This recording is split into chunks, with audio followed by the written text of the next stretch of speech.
even due to my leadership, our Vice Chancellor always supports us in every positive step taken in uplifting the department and research activities. I am also thankful to Professor Dr. Bhavani Shankar Chaudhary for his generous support to making this conference a success. It is my honor to be here at the ICISCT conference and celebration 2020. As I now stand in front of some of the greatest minds in the country and internationally, practically in the field of computer science. Dr. and Computer Science Department, Umar Pasha Institute, and of course Karachi University, which has always wholeheartedly supported this event. Let me share with you, if we go back, I'll quickly talk about little IEEE history. So, one of the senior men, ex-con member, and our former secretary, Shah, is also there. This section started in 1978 as a subsection of law, and then in 1982 it was upgraded as a IEEE Karachi section, 1982, and after that, The culture of academic conferences is popular all over the world, but has only recently been on the rise in Pakistan as well. Like any other proud country, we hold our teachers, our researchers, and our academic at the highest level of respect and admiration. Even culturally and religiously, we are taught to gain knowledge, to study our subjects and respect our teachers. This concept is applied since a child begins education for the rest of their lives. All of knowledge are the prime responsibilities of universities toward their societies. Today's life is rapidly become largely reliant on knowledge-based technologies. The information technology has influenced the entire world and global ecology. Communication is the most prominent sphere, having come up with amazing, unprecedented advancement in IT and communication, have their strong impact on social, economic, in health, human resource management, law enforcement, entertainment, space technology, and all other fields of science and life. I confidently hope that a good number of able scholars and experts in the field of information and communication technology will share valuable knowledge, observations. I must congratulate the Research, Innovation and Linkage Division Islamabad and the organizing committee for putting such a wonderful effort for organizing this event. I wish a very peaceful stay at the academic discourse for today's conference. Thank you, ladies and gentlemen. Talk to you a little bit about creating a knowledge economy and then linking this to information technology and some of the things that we have tried to do. First, when I was the minister about a few years ago in the IT area, and now more recently, now that I am chairing the Prime Minister's Task Force on Science and Technology, and also co-chairing the Prime Minister's Task Force on Information Technology. So, we live in an age where knowledge has become the key driver for socio-economic development. And natural resources have diminishing importance. Coming forward with various programs so that we can tap into this creative potential that I just talked about. And we have initiated a large number of programs ranging from advanced agriculture to a network of artificial intelligence centers, to new and emerging technologies in the area of materials and other fields, industrial biotechnology, etc. And for instance, just by example, we are spending about 50 billion rupees to set up a network of centers on artificial intelligence and allied technologies. IT companies are presently being strengthened through access to public funding. There are right-of-way problems that are presently being resolved. And so the whole idea is to build a digital Pakistan. I was with the Prime Minister yesterday, and we had a very, very important meeting, and this is directly connected to some of your deliberations that you will be having today. One of the decisions that we have taken is that all government contracts will henceforth be given a large part of the spectrum is going to be freed and is going to be made available by PTA for private sector use. Sorry.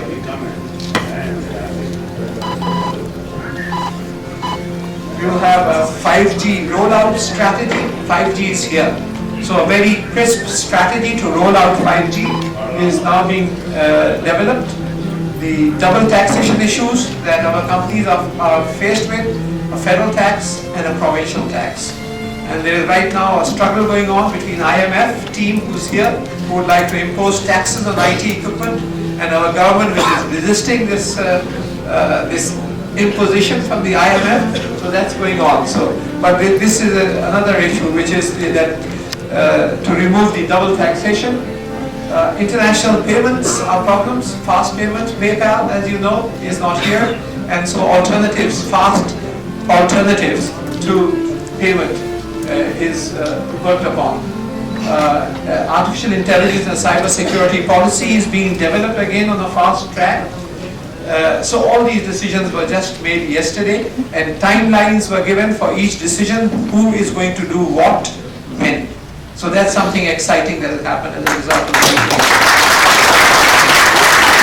the Federal Board of Revenue passed it to NADRA, and then we developed some algorithms to identify non-tax filers or low tax filers, and within a matter of 3 to 4 months, we have been able to collect an additional 65 billion rupees of tax and identify about 3 trillion rupees of additional assets, emphasizing the power of technology. Technology can bring in transparency. It can control corruption. It's knowledge-driving economies. So Singapore exports last year 330 billion US dollars, which are at least 10 times higher or 15 times higher than those of this huge country, Pakistan. Why? Focus on high-tech manufacturing and education, science and innovation. On the one extreme, a small country. And what happened here? The per capita GDP per capita of Singapore, the blue line is Singapore, every year to the Chinese workforce. They are being clustered in centers of excellence across China, and those are driving the development of China. So that's really the secret of development. It's knowledge and then coupled with innovation. I was in China recently to do about education. So I was appointed the Federal Minister of Science back in 2000, and I was also responsible for IT and telecom at the time. I persuaded President Musharraf at that time to give a 6,000% increase, 6,000% increase in the development budget of science, and later a 3,500% increase in the development budget of higher education. Where does the money come from? I told him just buy 1 or 2 less of these F-16s and the funds will be there. So the result was that a radical change started taking place, and for the first time Pakistan changed directions, and we started looking at our real wealth, our children, so that we can emphasize knowledge creation.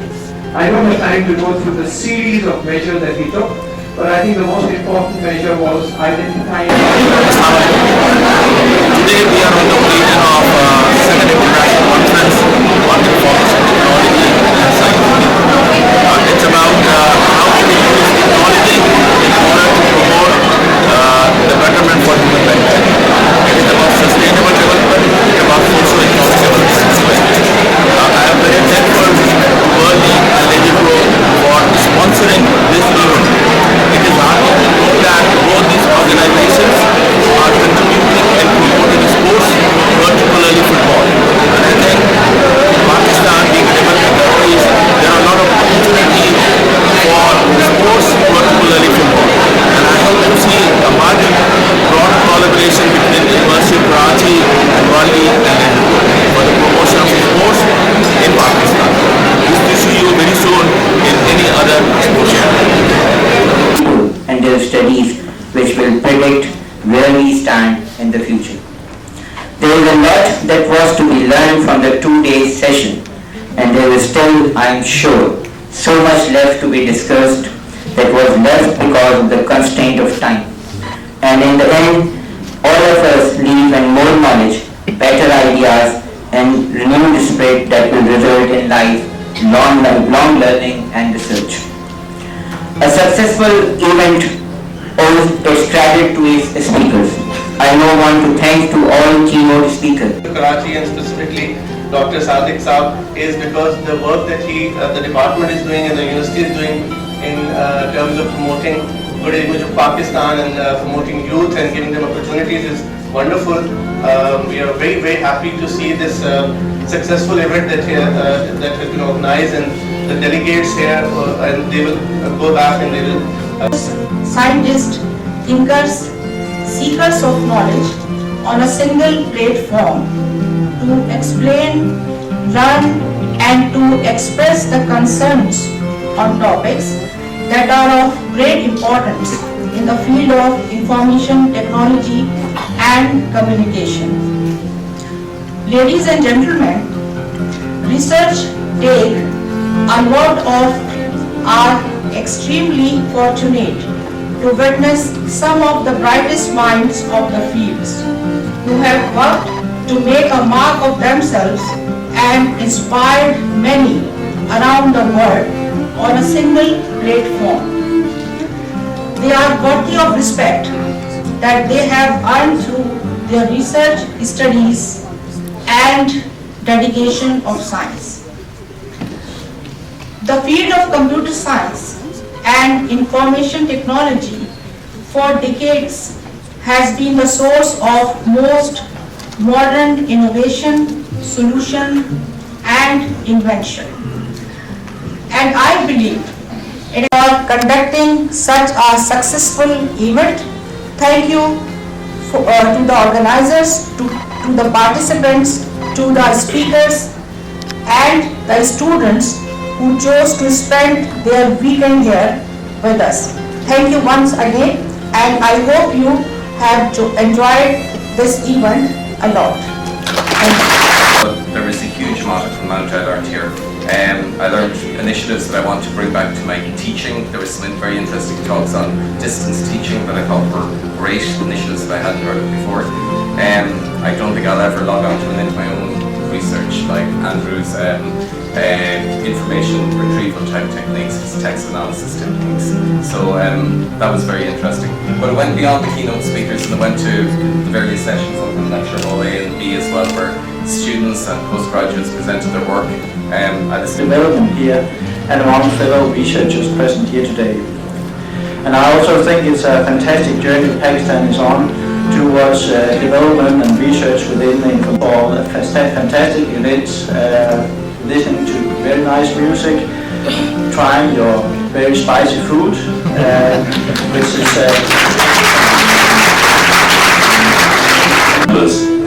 and Dr. Auditorium, Assalamu Alaikum.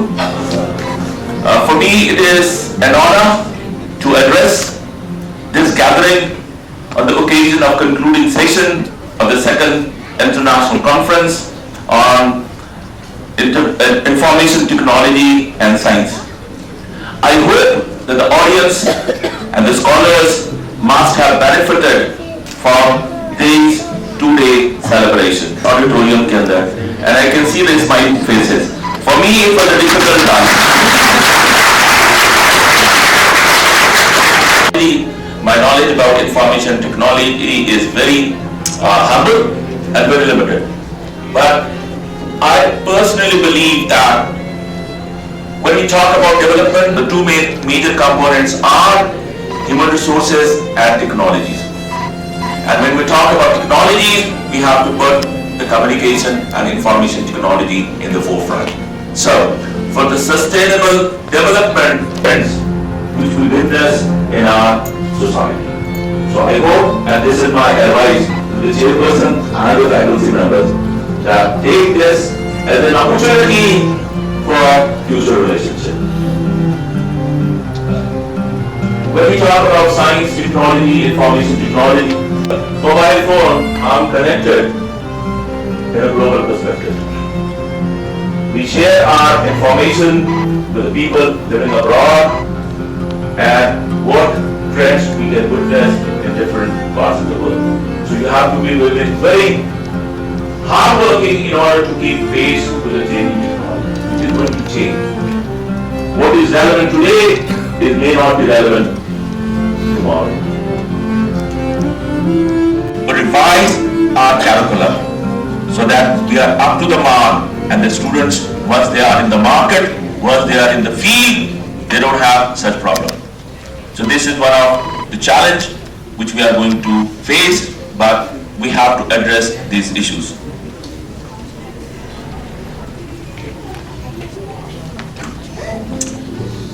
So generally in the evening I make my speech very short because my wife may be waiting for me. Well, so and particularly on Saturday and Sunday, these are the difficulties for any married person to survive in this audience.